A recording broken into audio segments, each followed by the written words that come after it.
Alam mo, kapag binabasa natin ang Ebanghelyo ni Mateo, malinaw na si Jesus ay ipinapakilala bilang hari, hindi lang isang guro, hindi lang isang propeta, kundi ang mesiyanikong hari. At itong Kabanata 19, para tong isang royal gauntlet o isang serye ng mga challenge na sumusubok sa lahat ng gustong maging bahagi ng kaharian niya. Dito natin malalaman kung ano ba talaga ang hinihingin ng pagiging mamamayan sa ilalim ng kanyang pamumuno. At ito talaga yung tanong sa puso ng lahat, 'di ba? Paano ka ba makakapasok kung iisipin mo na ang kaharian ng langit ang pinaka-exclusive na club sa buong universe? Ano yung kailangan para sa VIP access? Well, yan din mismo yung tanong ng mga tao noong unang siglo kay Haring Jesus. Okay, simulan natin.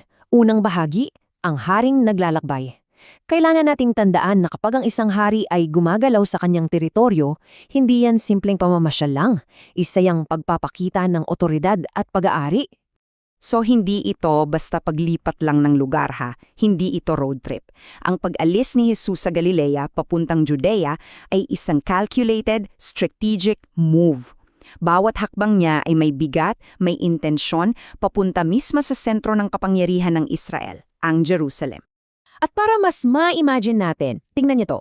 Gamit ang geographic sync natin, kitang-kita yung mismong ruta na tinahak niya noong 1st century. Pinapaalala nito sa atin na ang pagpahari ni Kristo ay hindi isang abstract na konsepto.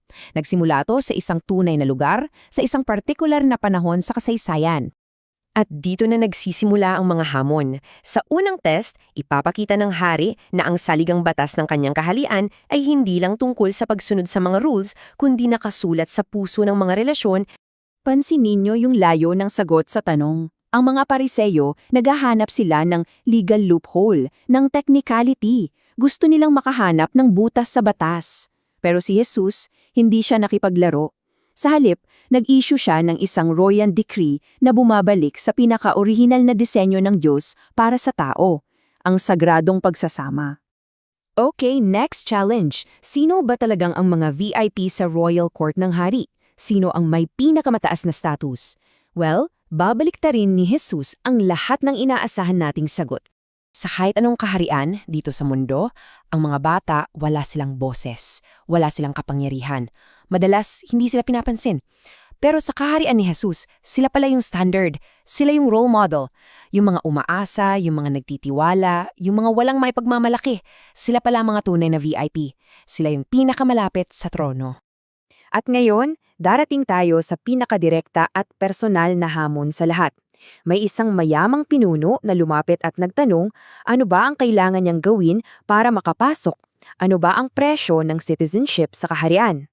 So, akala ng lalaking to, yung pagpasok sa kaharian ay parang isang checklist lang na kailangan niyang tapusin.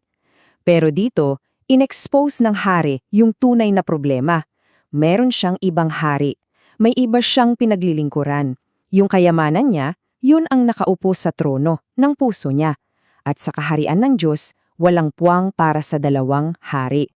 At ito na. Ito yung mic drop moment ng chapter. Grabe yung hyperbole. Para itong bomba na sumabog sa gitna nila. Kasi winasak nito yung buong paniniwala nila na kapag mayaman ka, ibig sabihin, pinagpala ka ng Diyos. Lahat sila natulala. Speechless. Dito na tumitindi ang kwento. Ito na yung climax kung saan lahat ng effort, lahat ng kakayahan ng tao, parang tumama na sa pader. Kasi yung standard ng hari, sadyang imposible pala talagang abutin. Ramdam nyo ba yung bigat at desperasyon sa tanong nila? Ito yung moment na nag-sink in sa kanila ang lahat. Kung yung taong mayaman, masunurin sa batas, ay hindi pala uubra. Paano pa kaya sila? Inamin nila na bangkarote sila sa harap ng hari. Wala silang maibabayad para makapasok.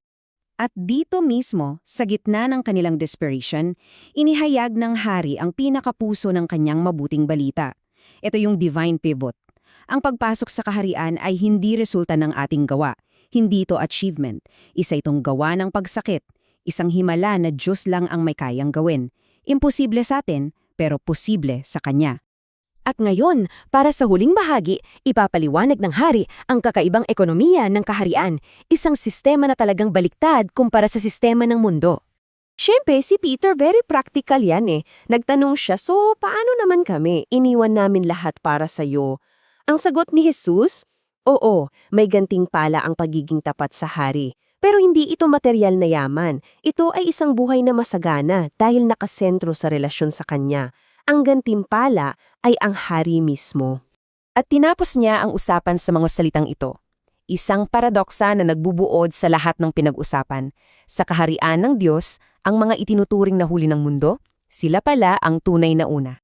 So dito tayo nagtatapos, sa isang tanong na bumabalik sa bawat isa sa atin. Itong buong kabanata, hinahamon tayong suriin ang ating mga puso. Kasi kung si Jesus ang hari, ang pinakamahalagang tanong ay ito, sino o ano nga ba ang tunay na naghahari sa buhay mo?